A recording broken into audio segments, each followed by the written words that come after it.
Hello, everyone. I'm Bernice Priscilla, Director of Procurement at WNS. Today, we are embarking on a profoundly significant discussion centered around bridging the gender gap and cultivating a culture that empowers women to unleash their talent for innovation and drive transformation. And to grace us with valuable insights on this pivotal topic, we have a distinguished leader with us, Julie Brignac, our very own global business leader and head of procurement at WNS. Julie, I feel privileged sitting across the table talking to you on this very important topic. Welcome. Thank you, Bernie. It's my pleasure. And it's always so nice to be asked to speak on these things and comment, and most importantly, just celebrate International Women's Day as we enter into the month of March. Absolutely. Thank you again. Can you share a bit more about your journey in the business world and how you arrived at your current position and what inspired you to pursue your career in procurement?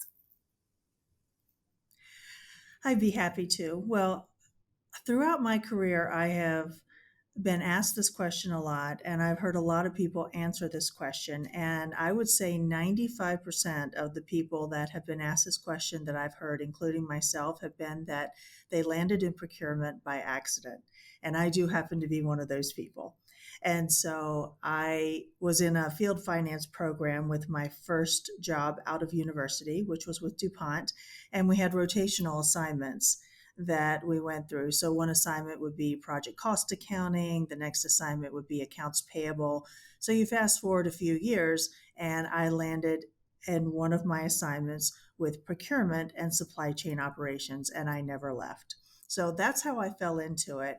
And it was the love of negotiating with suppliers, the people interaction, the concept of what you do in procurement, just with the various ways that you impact the business, because it's so substantial. It's a backbone. It's a foundational element of businesses being able to operate properly. And so I just love that. So that's what lured me to stay in procurement as a function and to continue on with that in my career. Awesome. That's really great to hear that, Julie. And yeah, absolutely. A lot of people, including me, have landed here accidentally. So spot on. Thank you. Thank you so much. And so in recent years, we have witnessed a remarkable shift in the landscape of business leadership, right? With women like yourself breaking barriers and forging new paths. So drawing from your own journey, which trends or pivotal movements do you believe have been instrumental in shaping your career, leading you to your current role as a trailblazer in the procurement industry? Well, I find it very flattering that someone would call me a trailblazer, so thank you so much. I think that from a trending standpoint, it's all about your choice and what interests you. I don't know that it's really trends in the industry as much as, to my earlier point, we work together. And you've heard me say many, many times that it's about someone's career choice, and it's really important that people are able to choose a career path and that they're excited about it and it's what they indeed want to do versus being given a role that maybe doesn't excite them, but leadership thinks that's a good fit for them, because really that's never a winning combination. So that's less of a trend, but more of a choice. And I think that's what I would like to portray here. I do think that it's very important in terms of more awareness. Since I started my career many years ago, I won't name how many, but many, many years ago, there certainly wasn't an emphasis on diversity and inclusion and belonging like there is now. And so that's, of course, very important. And that just brings the whole workforce together in whatever function that you're operating in and brings more meaning to it. And really, I believe, gives a sense of purpose, which also contributes to a very successful culture. And that's another thing that I talk about quite a bit. So, again, I wouldn't call it a trend, but it's those important elements in terms of your career choice. What do you want to do? Being aware in terms of how the world is maturing and evolving in different areas, such as diversity, inclusion, belonging, and our acute awareness around that now versus many years ago.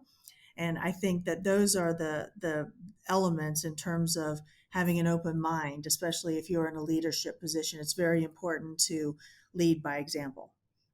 Absolutely. I'm so in agreement with you that diversity and inclusions are not just buzzwords, they are the catalysts for profound progress and innovation. So, from your vantage point, how do you see these principles influencing the business transformation across industries? Well, we really have we shouldn't there's no choice, right, in terms of being able to be aware. I mean, I mentioned that earlier. And I think it's important. While diversity and inclusion is such an important awareness and comes from the very start of leadership and really from the top down and from the bottom up, it's just so important that that awareness is there. I think also from a transformation standpoint, you have to ask yourself, well, what else is out there? What else are we not as aware about that we should be? Because again, many years ago, there are so many things that have changed in our particular function as procurement. And so I believe as leaders, and if we're always thinking forward in terms of how we transform our function, how we work with clients, say in our field, around driving their transformation. It's not only just in the services we provide to clients, or if we're helping clients within their own transformational procurement maturity and their journeys.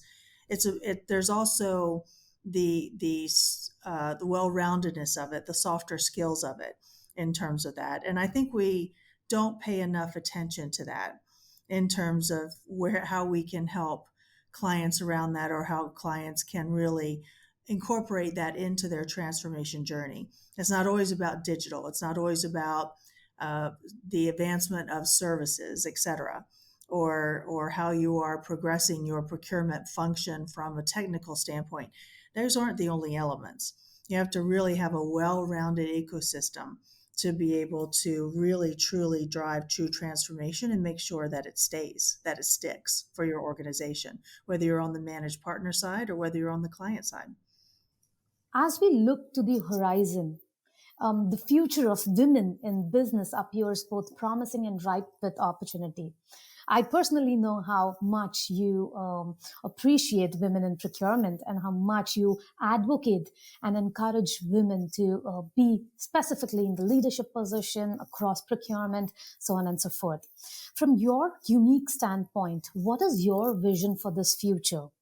What concrete steps do you believe are essential to ensure that this vision materializes, fostering an environment where women thrive and continue to lead transformative changes?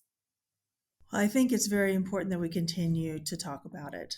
I think that's a given. But to my earlier point, we often get very engulfed in our daily activities, regardless of what we're working on. But we all love what we do. We love the function.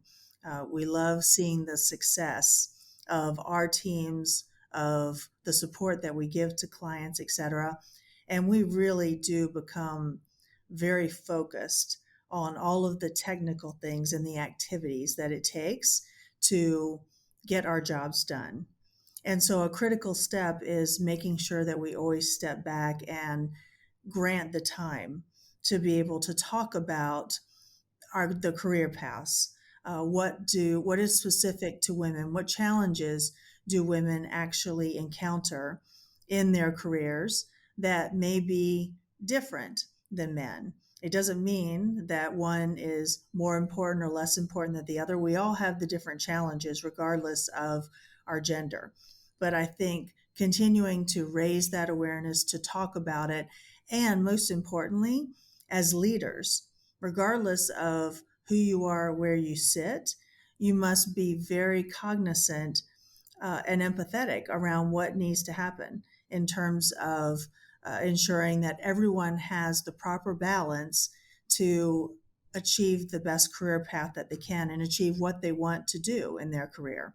I think that's most important. And we just don't, I think out of human nature, out of habit, out of busyness, out of distraction, whatever the case is, we don't lend ourselves the time in the workplace to really call attention to it so that we can properly balance it. Because the most important asset that we have in our businesses are our people. And our people are happy if they feel like they are being listened to, if they are being taken care of in terms of their career pathing. And where women specifically are concerned, that balance is very important in terms of some of the other activities that women may juggle versus then what men may juggle. We should talk about all of it and make sure that we have a proper balance across our entire business and our entire teams, our business team. Absolutely. I couldn't agree more. Climbing the corporate ladder can be highly daunting, especially for women aspiring to, the top tier positions in a traditionally male dominated environment, right? So, drawing from your own journey, what sage advice would you offer to women navigating through these turbulent waters and striving for excellence despite the odds? And how can they harness resilience and determination to carve out their rightful place at the summit? Well, make your intentions known, make your aspirations known, and be communicative about it. Don't think that they're assumed. And I think that's important for anyone, but it is especially important for women to make sure that they're not only communicative about what their career aspirations are, but then also set personal goals and objectives in terms of how and when you will achieve it. So, for example, I had a goal that I was going to be a vice president by the age of 35, and I missed it by a year.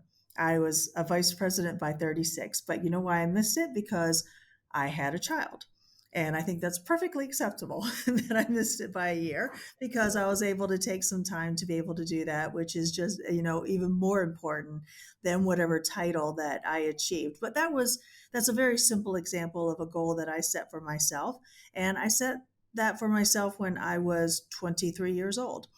And so I just that one simple goal really paved the path for me to say, well, what would be the best journey that I could take to be able to achieve that?